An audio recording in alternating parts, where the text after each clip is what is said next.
All right, next let's talk about how to get from standard form to vertex form, right? So we can see here it's standard form.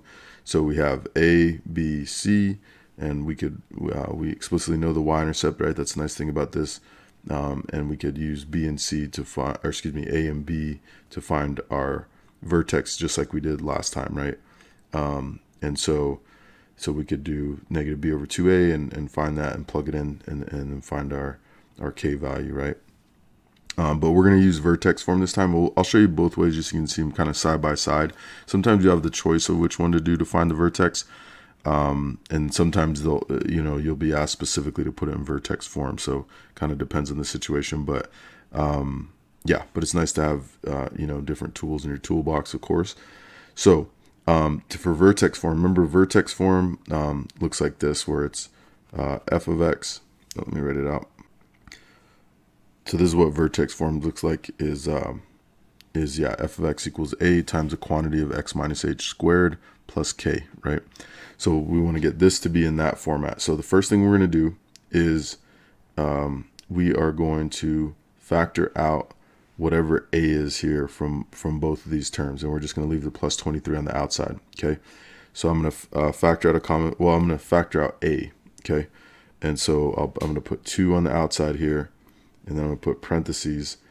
And then again, I'm just doing these two terms and I'm leaving the 23 alone, okay? So if I factor out a 2, I'll get x squared minus 6x. Then then what I'm going to do is I'm going to leave space here. So I'm going to leave a little space inside here. And then I'm going to put the plus 23 on the outside. Okay? All right, and let me just box this up here just so we know it's separate. Okay? So that's what we start is we factor out the a from here, and then we leave this on the outside. Okay, and now what we're going to do is we are going to complete the square. I don't know if y'all know about completing the square. You remember completing the square, but what I'm going to put here is I'm going to take this value, right, that I have in here, and I'm going to divide it by 2, and I'm going to square it. Okay, so it doesn't matter what the sign is because you're going to square it, so it's going to end up being positive anyway. But anyway, it ends up being 6 over 2 is 3, so it'll be 3 squared, right? So I'm going to put plus 9 here, okay? Always a positive because you're going to square it, right? Okay. Now, if I put that here on the inside, I have to balance this equation, right? I can't just add whatever I want to an expression or equation. So what I'm going to do to balance it out, since I added 9 in here and I'm multiplying it by 2, what I'm going to do is I'm going to subtract 9 out here, right? And I'm going to multiply it by 2 as well.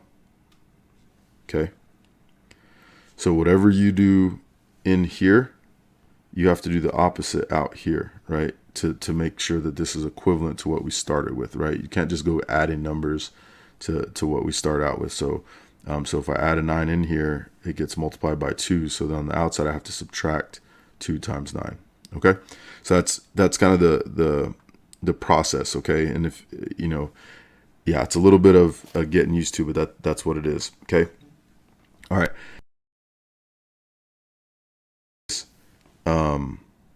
The reason that we do this is called a perfect square trinomial, right? And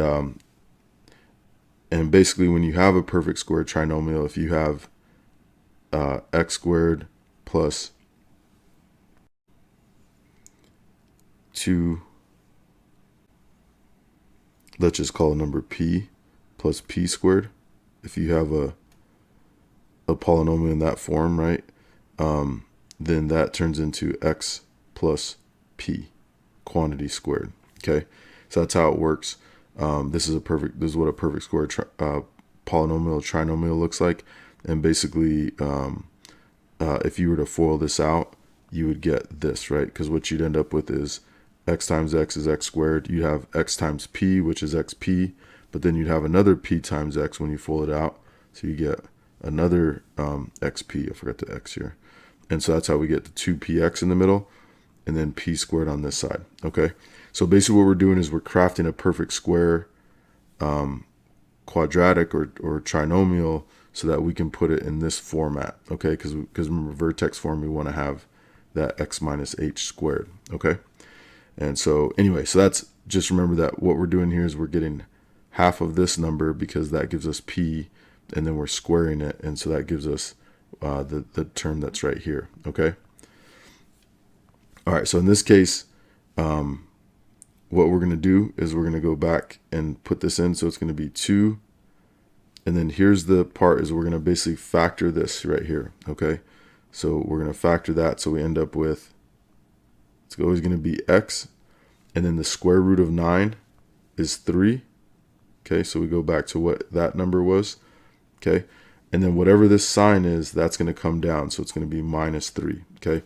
And so this sign always tells you what this sign is. So if this is a plus, you're going to get a plus. If this is a minus, you're going to get a minus, okay? All right, so that's why we did this whole thing with adding the 9 inside, and we had to balance it all out. The reason we do that is so we can factor it into a perfect square and get this type of thing, okay? Then on the outside, we just do the math, right? So on the outside, it's going to be 23. Let me do this in a different color just so we don't get confused here. So this and this, so it's going to be 23, and then negative 2 times 9 is negative 18, and so 23 minus 18 is positive 5, okay? And now we have our vertex form, right?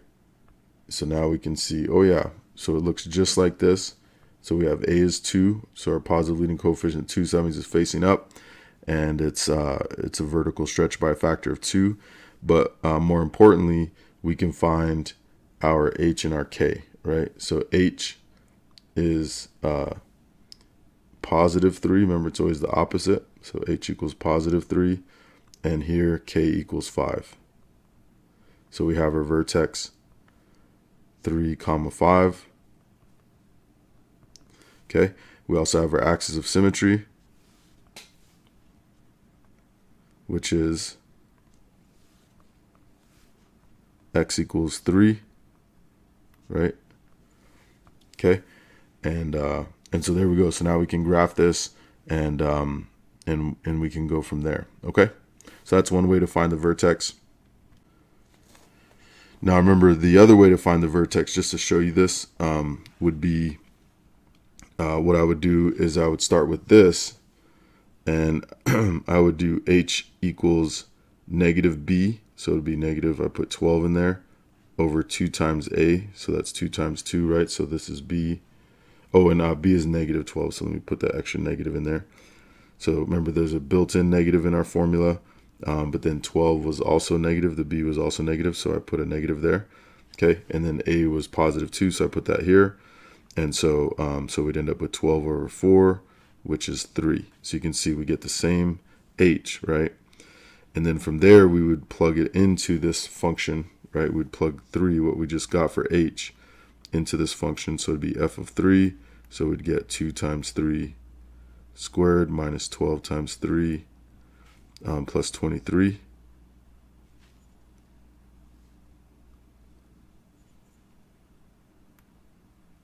All right, and then we would work that out. And you can see we get 5, right? So we get the same thing. So remember, this is k, and so k equals 5.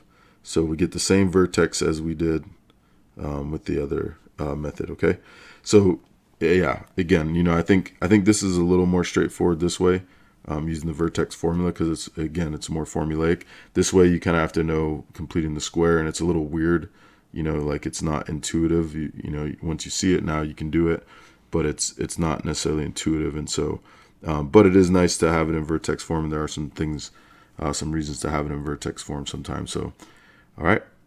So there's 2 ways to do the same thing to find the vertex and find the axis of symmetry. From there, we could at least start plotting the graph, right? We might need one other point to get before we can actually draw the graph, but with our vertex and our vertex and our axis of symmetry, we're at a pretty good place to start.